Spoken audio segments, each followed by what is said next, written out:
안녕하세요, 가치남입니다. 10월 20일 화요일 국내 증시가 마감이 되었습니다. 오늘 코스피의 경우 0.5%의 상승이 나왔고 코스닥은 약 0.3%의 상승이 나왔습니다. 자, 그런데 오늘 흐름을 살펴보시면 결국 둘 다 상승 마무리지만 하락 구간이 굉장히 깊었거든요. 그래서 결과는 양호했지만 과정은 좋지 못했다, 이렇게 생각하고 있고 여러분들이 많이 힘들었을 것이라고 생각하고 있습니다. 자, 오늘 삼성전자와 SK하이닉스, 오늘 삼성전자는 내내 흐름이 좋았거든요. 그래서 결과적으로 봤을 때도 1.5%의 상승이 나왔고 SK하이닉스 같은 경우에는 1.7%의 하락이 나왔죠. SK하이닉스에 대한 내용은 뒤에 가서 한번 말씀을 드릴게요. 그리고 현대차와 LG화학, 현대차도 오늘 결론적으로 0.3%의 약보합으로 마무리가 되었지만 과정은 쉽지 않았거든요. 현대차에 대한 생각도 뒤에 가서 말씀을 드리도록 하겠습니다. 자, 그리고 LG화학은 약 1%의 상승으로 마무리가 된 것을 알 수가 있죠. 바로 수급을 한번 살펴볼게요. 자, 오늘 코스피의 수급을 살펴보면 거래대금은 오늘도 많지 않았지만 그래도 외국인과 기관에 소폭 순매수가 들어왔다, 이렇게 말씀을 드리고, 이어서 삼성전자를 살펴보면 오늘 삼성전자의 흐름이 굉장히 좋았죠. 역시나 외국인과 기관 모두 양매수가 들어오면서 주가를 상승으로 견인했다고 말씀을 드릴 수가 있습니다. 자, 제가 언제나 말씀드렸듯이 삼성전자의 주체는 외국인이다, 이 생각을 하시면서 외국인이 들어온다는 것은 주가의 흐름이 상승할 수 있는 좋은 요소라고 말씀을 드리겠습니다. 자, 이어서 SK하이닉스 오늘 하락이 나왔는데 역시 외국인과 기관의 양매도가 나왔죠. 그 중에서도 외국인 같은 경우에는 매도 금액을 봤을 때 평소보다 많은 금액인 것을 알 수가 있습니다. 그리고 현대차, 오늘 가장 화제가 되었던 종목이라고 생각하고 있는데 오늘 약보합으로 마무리되었지만 그래도 외국인은 여전히 매도세를 보였고 반면에 기관이 오랜만에 매수세가 들어왔네요. 마지막으로 LG화학도 오랜만에 기관에 매수세가 들어왔고 간만에 외국인이 매도세로 보여주었다고 말씀을 드리고 정리를 하도록 하겠습니다. 자, 이어서 오늘 하루의 매매 동향에 대해서 살펴보도록 하겠습니다. 먼저 외국인의 순매수 상위 종목을 살펴보면 삼성전자, 현대글로비스, 네이버, 삼성 SDI, NC소프트, 이렇게 5종목이 순매수 상위 종목이었고요. 삼성전자가 압도적인 것을 알 수 있죠. 이어서 기관을 살펴보면 삼성전자, 현대모비스, 롯데케미칼, 현대차, NC소프트, 기아차까지 이렇게 6종목을 순매수 상위 종목으로 올렸습니다. 자, 지금부터는 제가 여러분들에게 현대차에 대해서 말씀을 드려보고 이어서 SK하이닉스에 대해서도 말씀을 드려보도록 하겠습니다. 먼저 현대기아차, 오늘 시장을 지켜보신 분들이라면 아시겠지만 무려 6%가 넘는 큰 개파락으로 출발을 하였습니다.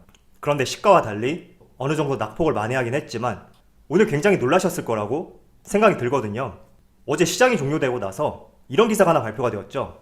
현대기아차 3.4조 원의 품질 충당금을 쌓는다, 이런 내용이 발표가 되었고, 여기 아래를 보시면 품질 보증 비용으로는 역대 최대치이다, 그리고 세타2 엔진 관련 선제적 조치, 신뢰를 위해 3분기 적자도 감소하겠다, 이런 재료 발표로 인해서 현대차와 기아차 투자 심리가 좋지 못했던 하루였다고 생각하고 있습니다. 조금 더 내용을 면밀히 살펴볼게요. 자, 현대기아차가 올해 3분기 실적에 세타2 GDI 엔진 관련 추가 충당금 등을 3조 4천억 규모의 품질 비용을 반영하기로 했다. 이 규모는 역대 최대 규모이고 품질 비용으로 충당함으로써 소비자 신뢰를 회복하겠다, 이렇게 발표가 되었죠. 자, 먼저 이 내용에 대해서 한번 자세하게 말씀을 들어볼게요. 자, 여기 표를 보면서 말씀을 들어볼게요. 세타 엔진 같은 경우에는 현대자동차가 2002년에 독자 개발한 엔진이거든요. 그런데 후속 모델인 세타2 엔진에서 여러가지 결함이 발생이 되었어요. 어떤 결함이 있었냐면 2015년도부터 시동 꺼짐, 소음, 진동, 이런 현상들이 발생되었고 지속적으로 지적되면서 엔진 결함에 대해서 논란을 빚어왔거든요. 그래서 현대차 측에서는 세타2 엔진에 대해서 평생 보증을 발표했었고 엔진 교환 사례가 예상보다 늘어나고 보증 기간도 당초 12년에서 19년까지 늘어나다 보니까 여기에서 발생되는 충당금의 규모가 커졌다, 이렇게 말씀을 드릴 수가 있습니다. 현재 여기 3가지 포트로 나눠져 있는데 제가 여러분들에게 말씀드렸던 세타 GDI 엔진, 그 엔진 같은 경우에는 여기 첫 번째와 두 번째 차종으로는 투싼, 소나타, 산타페가 될 수 있고 또 기타 엔진으로 분류가 되어 있죠. 여기 기타 엔진 같은 경우에는 평생 품질 보상 대상은 아니거든요. 그런데 고객 불만 사례가 접수가 돼서 포함이 되었다, 이렇게 말씀드리고, 여기에 해당되는 차종은 벨로스터, 소나타, 그리고 여러 차종이 포함이 될 수가 있습니다. 자, 그래서 저는 예상치 못한 품질 비용으로 현대차와 기아차 3분기 영업이익이 흑자에서 적자로 돌아설 수 있고, 이 부분에 대해서 단기적으로는 투자 심리가 위축될 가능성이 있다, 이렇게 생각하고 있습니다. 차트를 보면서 말씀드릴게요. 자, 현대차의 차트를 한번 보시면 오늘 개장했을 때는 약 6% 이상의 큰 낙폭으로 출발했지만 오늘 장 마감했을 때는 0.3%의 약보합으로 마무리가 되었죠. 그래서 오늘 하루만 봤을 때는 발표된 재료에 비해서 굉장히 양호한 마무리였다, 이렇게 생각하고 있습니다. 그렇지만 현 시점에서 연말에 변동성이 확대되어 있고 또 내일 주가의 흐름이 좋지 못한다면 현대차를 바라보는 시각이 앞선 품질 이슈와 함께 부각이 될 수 있고 언제든지 단기간에 투자 심리가 돌아설 수 있는 위치라고 생각이 되기 때문에 여러분들도 이 점 잘 생각하시면서 대응을 해주셨으면 좋겠습니다. 자, 그렇지만 저는 현대차가 나아가는 방향성, 결국에는 내연기관이 아니라 수소차, 전기차를 비롯한 미래차란 말이죠. 그래서 이런 미래지향적인 면을 봤을 때 정확한 예측을 할 수 없지만 지금 이 품질 이슈는 단발적인 재료일 가능성이 높고, 우리가 조금 더 현대차를 미래지향적으로 바라볼 때는 지금 3분기보다는 4분기, 나아가서는 내년에 전기차가 많이 출시가 되죠. 이런 점을 바라보면서 내년을 대비하고 투자할 필요가 있다고 생각을 하고 있습니다. 그래서 제 개인적인 생각으로는 지금 이 구간에서 매수하신 분들은 덤덤하게 이 상황을 보고 계실 거예요. 그런데 이 구간에서 매수하신 분들은 굉장히 불안한 심리가 커졌을 가능성이 높다, 이렇게 보고 있거든요. 그래서 제가 앞서 말씀드린 두 가지, 첫 번째는 단기간에 투자 심리가 위축될 가능성이 있다, 이 점하고 현대차의 미래 가치를 보고 투자한다면 조금은 장기적으로 가져가도 괜찮은 종목이라고 생각이 들기 때문에 여러분들이 이 두 가지 내용을 잘 생각해 보시면서 대응을 해보신다면 좋을 것 같습니다. 자, 지금부터는 SK 하이닉스에 대해서 말씀을 들어보도록 하겠습니다. 오늘 SK 하이닉스의 차트를 보시면 장 초반에는 9만원 이상까지 올라갔었지만 다시 상승폭을 반납하면서 하락세로 마무리가 되었거든요.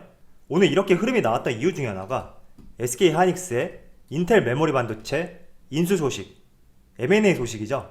이 내용이 발표가 되었습니다. 자, 어떻게 본다면 인텔 메모리 반도체 사업 부분을 인수함으로써 규모가 커질 수 있고 그에 따라서 매출과 영업이익도 증대될 수 있기 때문에 주가의 긍정적인 측면이라고 생각을 할 수가 있습니다. 그런데 오늘 같은 경우에 이렇게 하락이 나왔던 이유는 인수 비용 문제죠. 국내 기업이 해외 기업과 M&A를 했을 때 11조 4천억이라는 그 규모 이상으로 M&A를 진행했던 적은 없단 말이에요. 그런 측면에서 시장에서는 이 규모에 대해서 조금은 우려감을 나타내고 있고 부담감이 작용이 되어서 주가의 흐름이 약세로 전환되지 않았을까, 이렇게 생각하고 있습니다. 여러분, 승자의 저주라고 들어보셨나요? 승자의 저주의 대표적인 그룹이 금호 아시아나 그룹이거든요. 금호 아시아나 같은 경우에는 지난 2006년에 약 6조 4천억 원을 들여서 대우건설을 인수했고 1년 뒤인 2007년에는 4조 원을 베팅하면서 대한통운을 인수하였습니다. 그런데 2008년에 다들 아시겠지만 세계 금융위기가 발생되었고 이때 금융위기를 버텨내지 못하면서 인수했던 두 기업을 불과 1, 2년 만에 헐값에 내놓는 사태가 있었거든요. 물론 인수를 통해서 재계순위 7위까지 올라왔고 규모의 성장은 있었지만 결국 금융위기를 이겨내지 못하고 헐값에 내놓는 이런 상황이 발생되었는데 지금 SK 하이닉스는 이렇게까지 되지 않을 거라고 저는 생각하고 있거든요. 워낙 자본력이 크고 규모가 있는 기업이기 때문에 이렇게까지는 되지 않을 수 있지만 지금 인텔의 낸드 플래시 사업 부분을 인수하는데 10조 이상을 지출했기 때문에 이 부분이 어떻게 본다면 단기적으로 투자 심리가 위축될 가능성도 있다, 이렇게 생각하고 있습니다. 그렇지만 언제나 저는 투자 여력이 갖춰진 상태에서 투자를 한다는 것은 긍정적으로 생각하고 있고 SK 하이닉스의 중장기 플랜을 봤을 때 이번에 대규모 M&A 소식, 호재성 내용이지 않나, 이렇게 생각하고 있습니다. 자, 지금 SK 하이닉스가 인텔의 메모리 반도체 사업 부문을 인수했는데 인텔의 메모리 반도체 사업 부문 같은 경우에는 2020년 상반기 기준으로 매출 약 28억 달러, 하나로 약 3조 2천억이 되고요. 그리고 영업이익은 6억 달러의 규모거든요. 하나로 약 6천억, 7천억 이 사이가 될 수가 있습니다. 일단 SK 하이닉스가 투자한 금액이 10조가 넘기 때문에 이 금액적인 측면만 놓고 봤을 때는 조금은 우려스러울 수 있고 이 부분이 분명히 시장에서 나타날 수 있다, 이렇게 생각하고 있습니다. 그렇지만 다른 투자와 달리 M&A 같은 경우에는 즉각적인 매출과 영업이익이 발생될 수 있거든요. 제가 앞서 말씀드린 인텔 메모리 반도체 사업 부분 같은 경우에는 영업이익이 약 7천억 못 미치게 나왔단 말이죠. 그렇다는 말은 이 매출과 영업이익이 빠른 시일 내에 SK 하이닉스의 실적이 잡힐 수 있다, 이렇게 볼 수 있겠죠. 그래서 현 시점에서 인수한 비용이 상당히 크기 때문에 승자의 저주라는 말도 나오고 있고, 조금은 걱정되는 시선이 있는 건 사실이지만 인텔 메모리 반도체 사업 부분이 SK 하이닉스의 한 부분으로서 자리를 잡고 시너지 효과를 낸다면 매출과 영업이익도 빠른 시일 내에 반영이 될 수 있다, 이렇게 생각을 해주시고 조금은 긴 안목으로 대응할 필요가 있는 종목이라고 말씀을 드리겠습니다. 자, 그리고 참고로 하나 말씀드리면 이번에 SK 하이닉스가 인수하는 인텔의 메모리 사업체 부분 가운데 낸드 플래시 쪽은 D램 반도체와 달리 세계 점유율이 조금 떨어지거든요. SK 하이닉스가 5위, 인텔이 6위인데 M&A가 될 경우에는 단번에 2위까지 올라갈 수 있다, 이 점을 말씀드리고, 그리고 낸드 플래시라는 것은 전원이 없는 상태에서 정보가 계속 저장되는 메모리 반도체를 말합니다.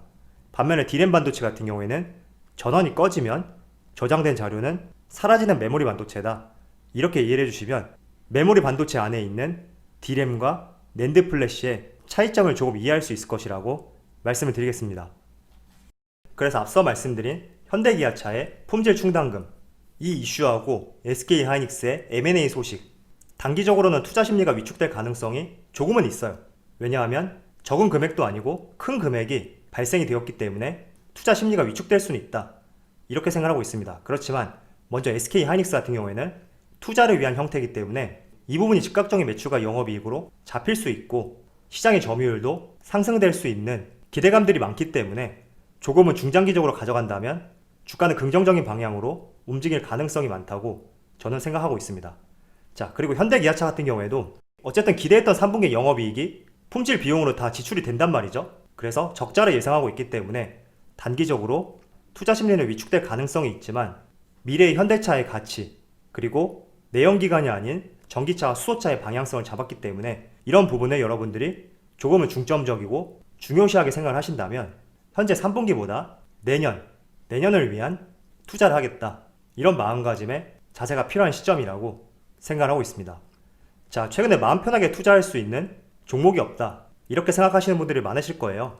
LG화학의 물적 분할 이슈, 화재 이슈, 그리고 현대기아차의 품질 충당금, 그리고 SK 하이닉스의 대규모 M&A 소식, 이런 소식들로 인해서 많은 분들께서 굉장히 심리적으로 동요가 될 텐데, 최근 들어서 이런 이슈가 나오는 것이 아니라 주식시장은 늘 그렇듯 우리가 생각지도 못한 재료, 이런 재료들로 인해서 주가의 변동성이 심해질 수 있거든요.